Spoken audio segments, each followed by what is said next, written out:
नांदेड जिल्ह्यात अजूनही समाधानकारक पाऊस पडला नाही। मात्र रिमझिम पावसामुळे पिकाला जीवनदान मिळाले। सोयाबीनच्या पिकानं अक्षरशः बाळसं धरले।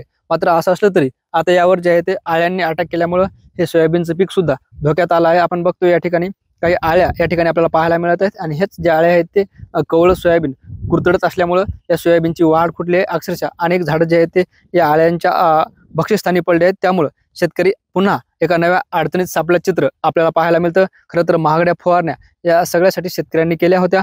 मात्र असं असलं तरी या आळ्याच्या प्रादुर्भावामुळे हे सोयाबीनचे पीक सुद्धा अडचणीत आलं आहे। खरं तर सुरुवातीपासूनच यावर्षी पाऊस समाधानकारक नाही।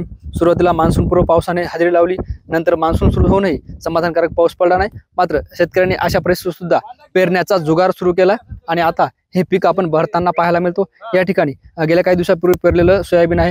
हे सोयाबीन मोठं झाले। मात्र असं असलं तरी या प्रत्येक झाडावर जर बघितलं तर अनेक ज्याचे सोयाबीनची पानं जे आहेत ते आळ्यांनी कुरतडलीत, अगदी कवळे कवळे याचे शेंडे सुद्धा अशा पद्धतीने जे आहे ते आळ्यांनी पूर्णपणे खाऊन टाकलेत। त्यामुळे या पिकाची वाढ कशी होणार हाही आता एक प्रश्नच आहे।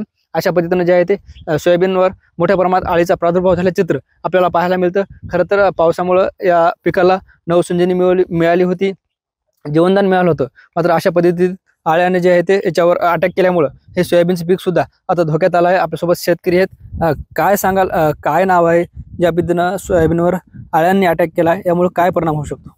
माझं नाव आहे कैलास बालासाहेब कवळे, बारड येथील शेतकरी आहे। तर अगोदर पाऊस कमी असल्यामुळे आता थोडा पाऊस झाल्यामुळे थोडं जीवनदान वाढलंय आणि आळ्याच्या प्रमाणामुळे पूर्ण पानं कातरल्या चालली सर। तुम्ही बघितल्यात आळ्या आहेत त्याच्या, त्याला आपण तेलण्या म्हणता किंवा गोगुलगाई म्हणता, पूर्ण सोयाबीनची कातरण करत आहेत ते। याच्यावर दोन फवारण्या पण झाल्या सर, पण अजूनही याच्यावर काही फरक पडत नाही। शेतकरी पुन्हा अजून पाऊस पडून सुद्धा संकटामध्ये चालला आहे। फवारण्या झाल्या सर। निश्चित आपण बघतोय शेतकरी होते, आपण या ठिकाणी बघितलं तर पीक अतिशय चांगलं आलं। मात्र ज्या पद्धतीने जे आहे ते आळ्यांनी या पिकावर अटॅक केल्यामुळे जे आहे ते अशा पद्धतीने या सोयाबीनची वाताहत होताना पाहायला मिळते।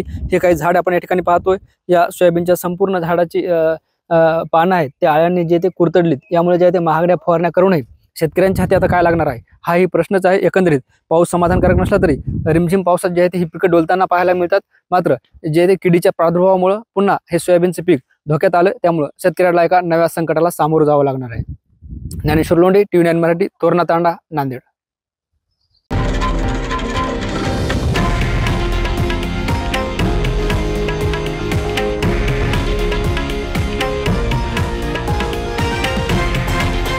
हे आहे देशातील नंबर 1 न्यूज नेटवर्क आणि आपण पाहत आहात TV9 मराठी, एकमेव।